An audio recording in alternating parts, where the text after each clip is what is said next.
Hello students, welcome to the channel of Vedant classes. मैं Keval sir और आप सभी को जय श्री कृष्ण। कैसे आप सब लोग? एकदम बढ़िया।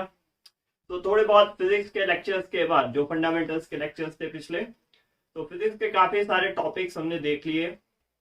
तो वापस से मैथ्स और फिजिक्स का एक कॉमन टॉपिक है जिसका नाम है इंटीग्रेशन, जो फिजिक्स में बहुत ही कम यूज होता है कई जगह पे, और डेरिवेशंस में या न्यूमेरिकल सॉल्व करने में कई बार यूज होता है, but they are only the basic fundamental formulas. बाकी का जो पार्ट है वो क्लास 12 में मैथमेटिक्स में हम डिटेल में लर्न करते हैं। बट उसको समझने लर्न करने से पहले हम आज के इस फंडामेंटल के लेक्चर में समझेंगे कि इंटीग्रेशन एक्चुअली है क्या।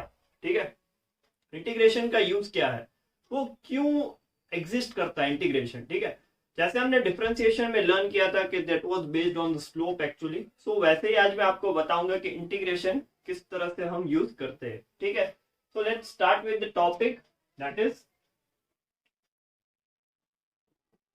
इंटीग्रेशन। सो बेसिकली इंटीग्रेशन है क्या? तो it is reverse of differentiation. तो तभी आप सोचोगे कि ये तो आसान सी चीज है। ठीक है, जैसे हम यू कैन से कि डिफरेंशिएशन को लर्न करते तो हमें यहाँ पे सिर्फ उसका उल्टा आंसर लेके आना है, तो that is actually the reverse of differentiation. ठीक है, तो वो इतना आसान होता नहीं एक्चुअली। ठीक है, जैसे जैसे लर्न करोगे, अभी तो स्टार्ट किया है, वैसे आपको पता चलेगा। It is also called as antiderivative. ठीक है, इंटीग्रेशन को, क्योंकि ये डिफरेंशिएशन का उल्टा है इसलिए उसको एंटी डेरिवेटिव भी बोलते हैं। जैसे देखो, प्लस तो माइनस है, ठीक है, मल्टीप्लिकेशन है तो डिवीजन है। उसी तरह से at the same way differentiation है तो इंटीग्रेशन। ठीक है, डिफरेंशिएशन है तो इंटीग्रेशन है, क्योंकि ये इसकी उल्टी प्रोसेस है। सिंपल, बेसिकली इंटीग्रेशन से हमें मिलता क्या है? Area under the curve. This is the thing that we are getting using the integration. ठीक है, डिफरेंशिएशन से कैसे स्लोप मिलता था, वैसे इसमें से एरिया अंडर द कर्व मिलता है। तो अभी देखो, अंडरस्टैंडिंग अंडरस्टैंडिंग ऑफ इंटीग्रेशन, इसको समझते हैं कि इंटीग्रेशन कैसे हमें एरिया अंडर द कर्व देता है। ठीक है, देखो, अभी तक आपने जो एरियाज लर्न किए, ठीक है, एरिया ऑफ 2D शेप्स, अभी तक आपने जो एरियाज को लर्न किया है 2 डायमेंशनल शेप्स के, प्लेन के, you can say that is having a straight edge, you can से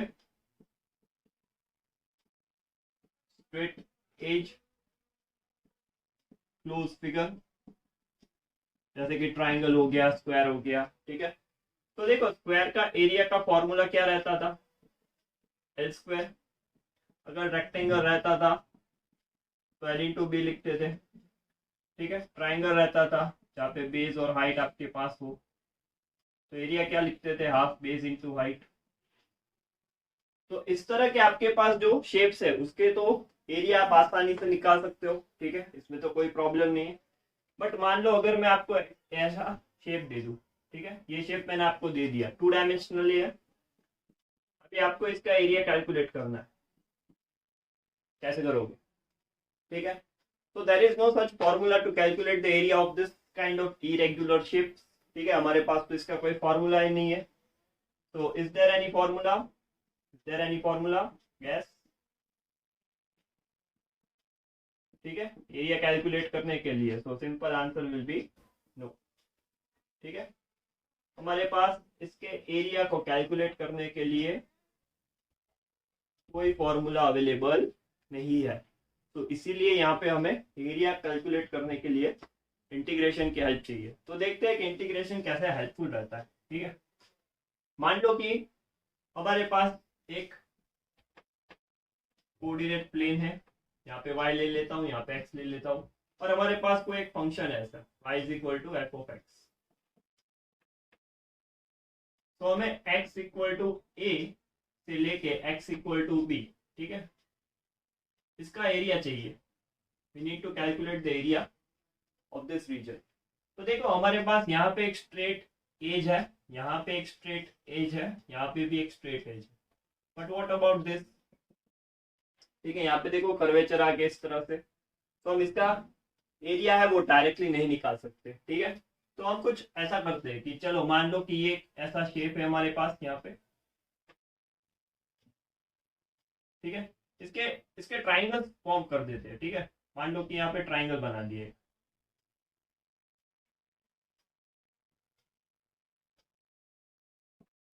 ठीक है, sorry not triangle, sorry not triangle, rectangle. ठीक है, मैं भी कहाँ ट्राइंगल बोल रहा, रेक्टेंगल। तो यहाँ पे देखो मैंने कुछ इस तरह से यहाँ पे रेक्टेंगल्स को फॉर्म कर दिया।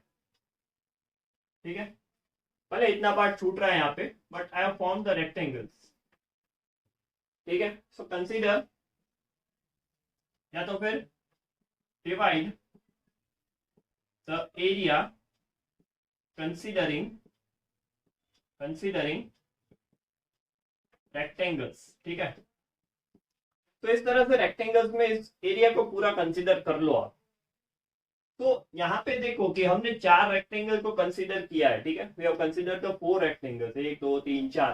तो यहाँ पे कुछ एक्स्ट्रा पार्ट में मिल रहा है, तो जो एक्चुअल एरिया है उससे थोड़ी एरिया की कैलकुलेशन ज्यादा आएगी।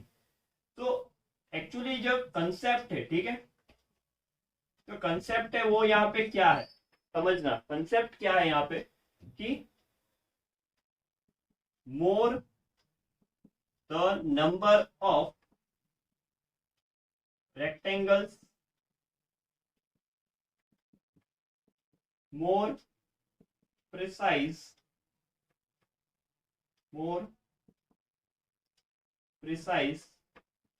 be the area। ठीक है, अब जितने ज्यादा रेक्टेंगल लेंगे यहाँ पे उतना ज्यादा प्रिसाइजली हम एरिया को कैलकुलेट कर सकते हैं। ठीक है, सो for infinite number of rectangles we will give best result। ठीक है, हम इसको छोटे छोटे इनफाइनाइट रेक्टेंगल्स में ऐसे डिवाइड करते हैं। ठीक है, there are lot many more rectangles. ठीक है, जैसे हमने स्लोप में किया था। ठीक है, डिफरेंशिएशन के टाइम कि 2 पॉइंट जब बहुत दूर थे तो हम उसको करीब लेके आए थे। ठीक है, हम इसका स्लोप कैलकुलेट नहीं कर सकते क्योंकि यहाँ पे एरर आती है। तो हम ये दोनों पॉइंट एक साथ कंसीडर करके इसको सिंगल पॉइंट मान के यहाँ पे एक छोटा ट्राइंगल बना के उसका स्लोप निकालते थे। ठीक है, तो उसको हम डिफरेंशिएशन बोलते हैं। तो यहाँ पे सेम वे से इंटीग्रेशन में क्या करना है, आपको पूरे एरिया को इनफाइनाइट नंबर ऑफ रेक्टेंगल्स में डिवाइड करना है, तो जिससे आपको बेटर प्रिसीजन मिलेगा। ठीक है, तो अभी मैं आपको एक एग्जांपल दिखाता हूं, बट उससे पहले आप इसको नोट कर लो अपने कॉपी में।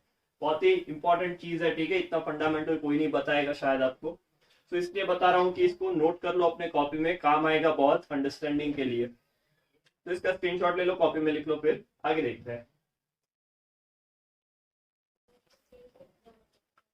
चलिए यहाँ पे अभी आगे हमने एग्जाम्पल कंसिडर किया है। तो यहाँ पे एक फंक्शन कंसिडर कर लो, y is equal to F of X that is equal to x square. ठीक है, पैराबोलिक फंक्शन है, फर्स्ट क्वाड्रेंट में कंसिडर कर रहे हैं। तो इसका जो ग्राफ है एक्स स्क्वायर का वो कुछ ऐसा बनेगा। ठीक है, यहाँ पे मैं एक पॉइंट कंसिडर कर रहा हूं, अगर x का वैल्यू 1 रखोगे तो y का 1 आएगा। ठीक है, तो this is x equal to 1, यहाँ पे ओरिजिन है, ये पॉइंट होगा 1,1 and this is for the function y is equal to x square.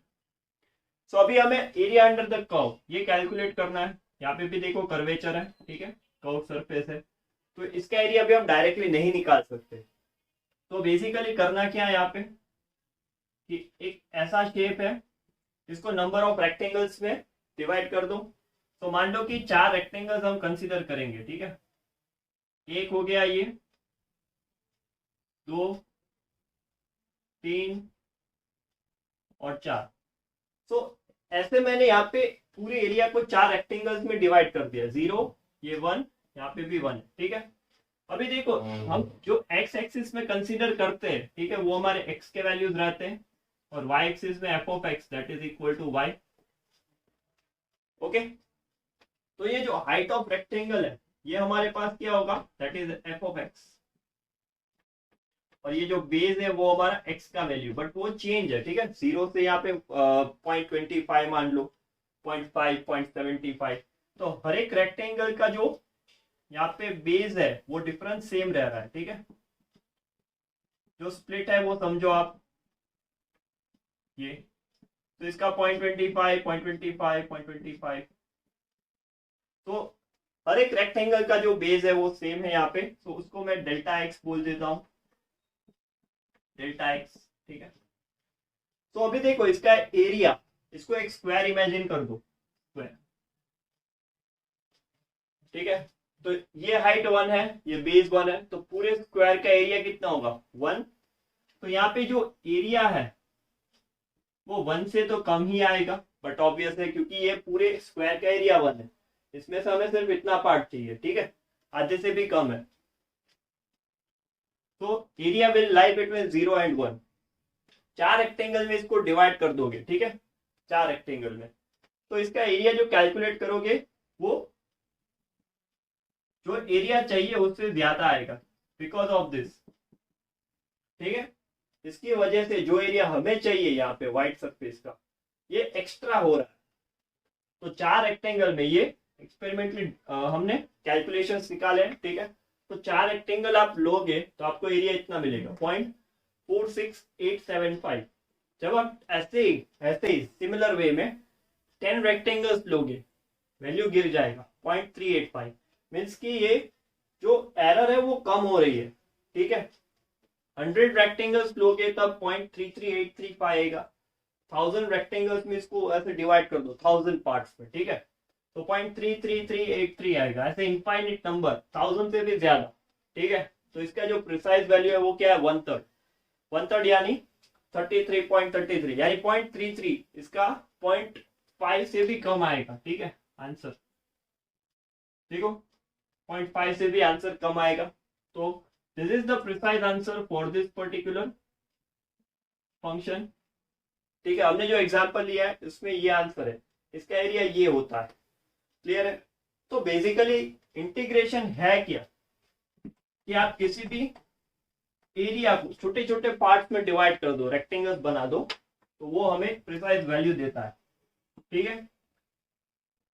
तो in general how we can get the area, देखो यहाँ पे area that is equal to, ठीक है, limit n tends to infinite. तो ये क्या है, ठीक है, दिस इज इनफाइनाइट रेक्टेंगल। ये क्या है, infinite number of rectangles, limit n tend to infinite, n यानी नंबर ऑफ रेक्टेंगल्स, इनफाइनाइट यानी इनफाइनाइट नंबर ऑफ हम छोटे छोटे रेक्टेंगल्स कंसीडर कर रहे हैं यहाँ पे। Sigma i is equal to 1 to n, ठीक है, इंडेक्स 1 to n तक। यहां पे आएगा f of x i dot delta x।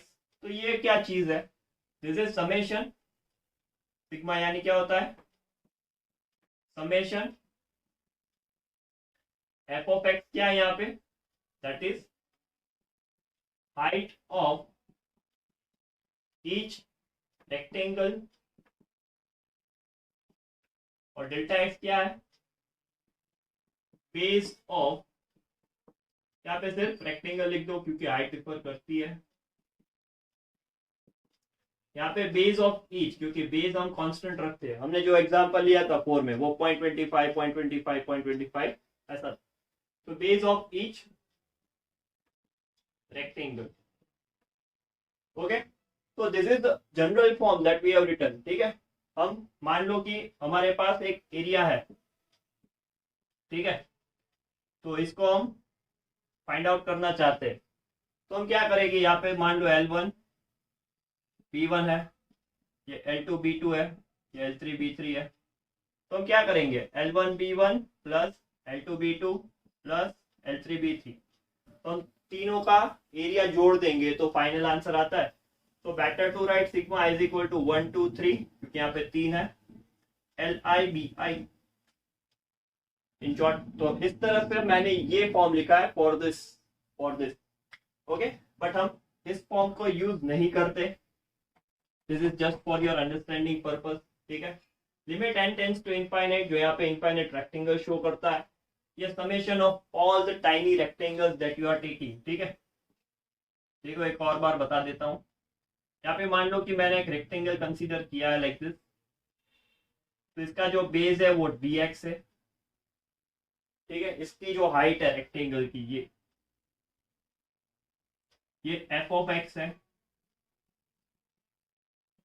तो dx into F of x, ठीक है। ऐसे जो भी सारे रेक्टेंगल है उसका summation for infinite number of rectangle, इसलिए मैंने ऐसा लिखा है इन जनरल, ठीक है। तो now we can represent above equation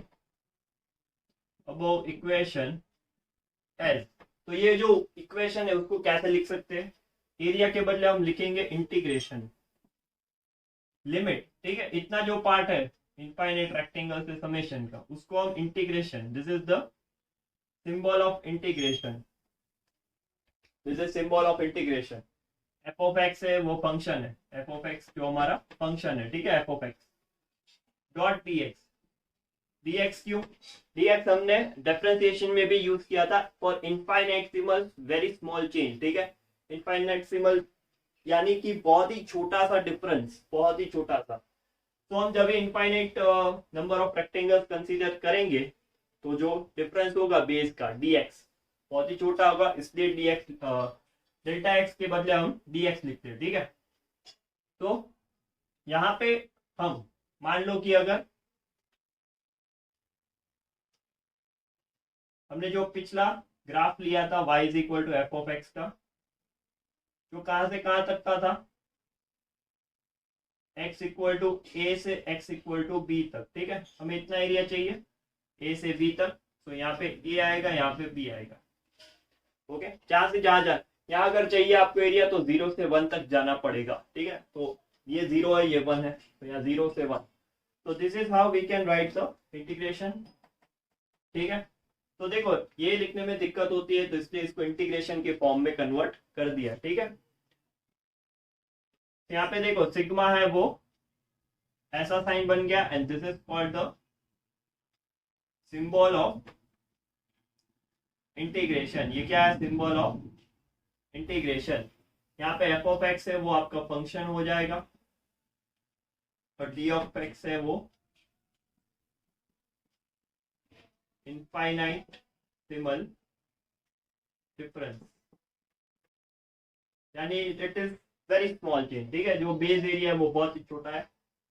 तो ये सारी बातें हैं, यहाँ से इंटीग्रेशन की बात होती है शुरू। This is just a beginning, this is just a base concept, ठीक है। बहुत कम लोग बताते हैं कि इंटीग्रेशन एक्चुअली आया कैसे, ठीक है। Majority of people are directly focusing on the formulas learn करो, फॉर्मूला लगाओ, काम हो गया।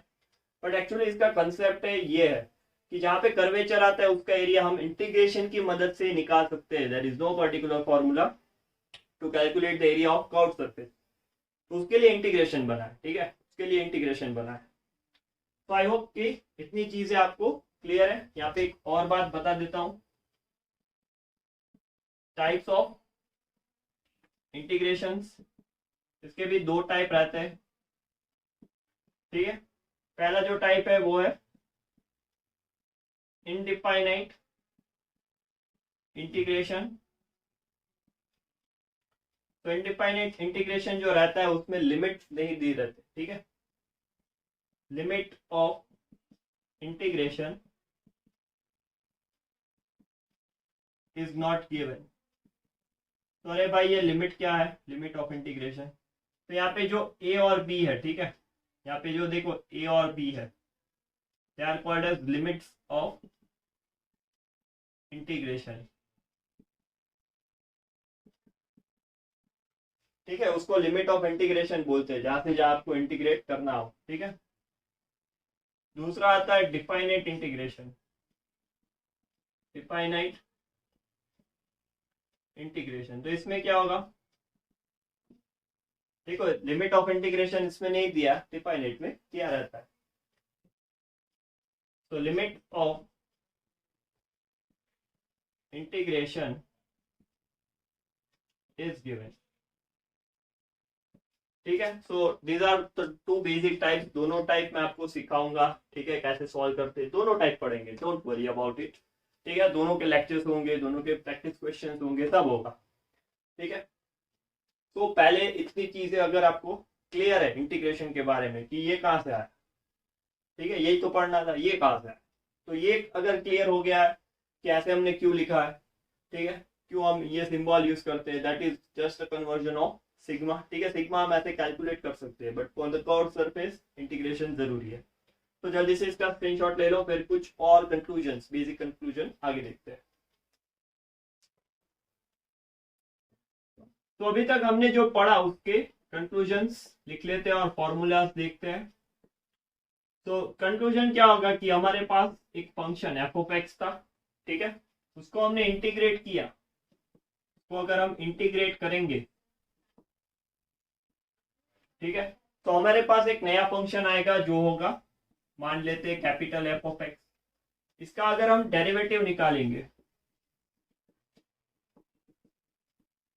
तो हमारे पास वो फंक्शन वापस आ जाएगा। क्लियर है, तो दोनों एक दूसरे के रिवर्स प्रोसेस है। ठीक है, तो mathematically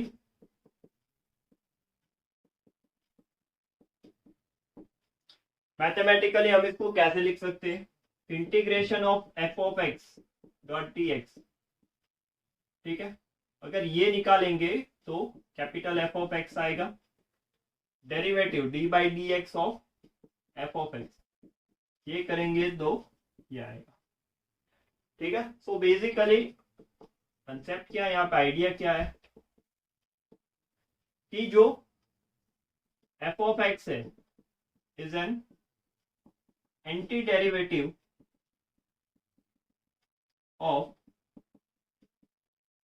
this small F of x. ठीक है, स्मॉल एफ ऑफ एक्स है is a derivative of capital F of x. ठीक है, तो बेसिकली ये चीज हमने यहाँ पे समझी है। ओके, अभी फॉर्मूले बता देता हूं, इन जनरल फॉर्मूले है, बाकी तो आप आगे पढ़ोगे। ठीक है, नेक्स्ट लेक्चर में बताऊंगा डिटेल में। तो यहाँ पे देखो, डिफाइनाइट इंटीग्रेशन है, जो डिफाइनाइट इंटीग्रेशन, ठीक है, इसमें आपको लिमिट्स पता है a to b, these are called limit of integration. ठीक है, तो इसमें अगर आपको लिमिट पता है तो आप इसको इंटीग्रेट करोगे एफ ऑफ एक्स, और कैपिटल एफ ऑफ एक्स मान लो कि आए, तो पहले अपर लिमिट अप्लाई करनी है। ठीक है, दिस इज अपर लिमिट,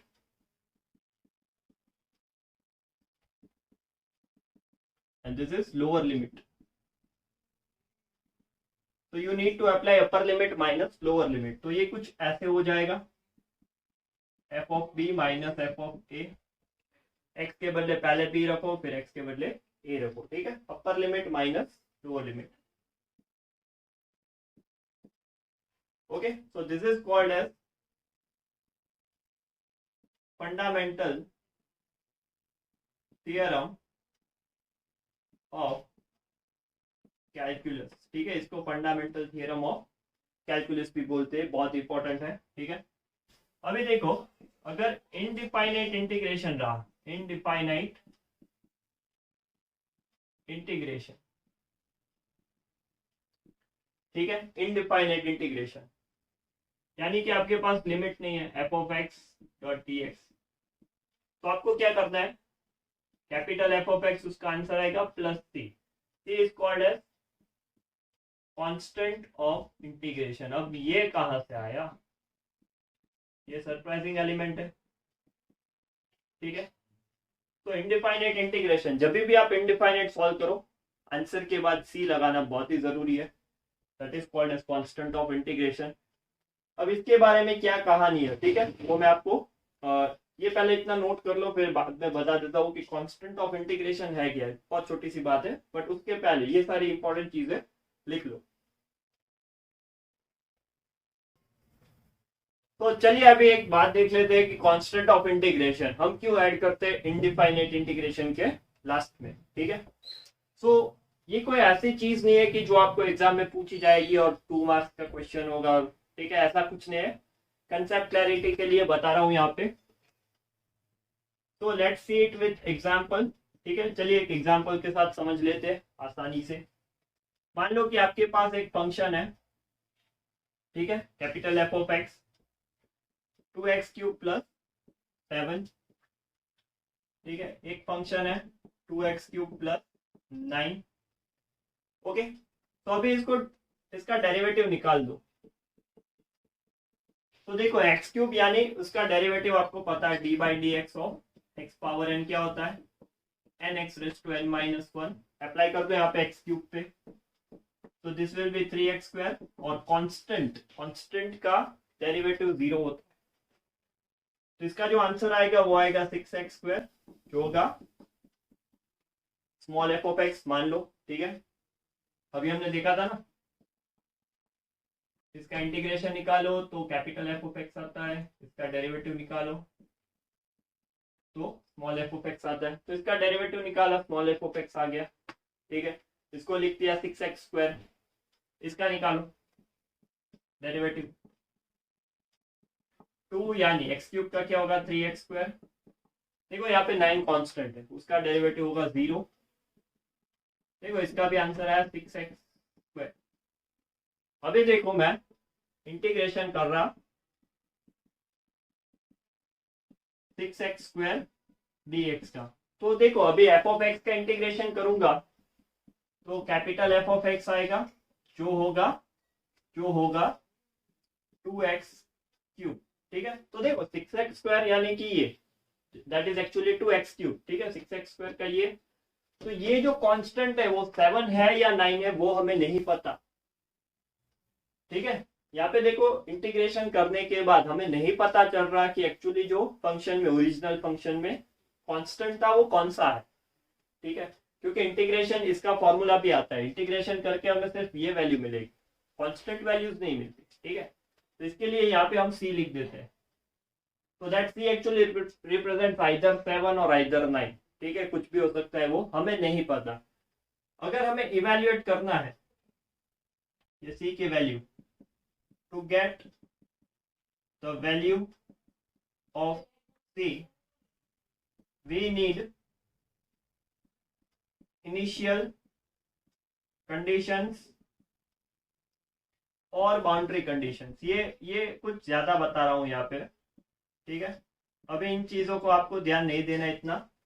या इनिशियल कंडीशन, बाउंड्री कंडीशन यानी just you need to get extra information of original function, ठीक है। ये चीज आपको, अगर ओरिजिनल जो फंक्शन था उसके बारे में कुछ एक्स्ट्रा डिटेल्स आपके पास है तब जाके आप सी को इवेल्युएट कर सकते हो, otherwise it is not possible to get the C. Clear है।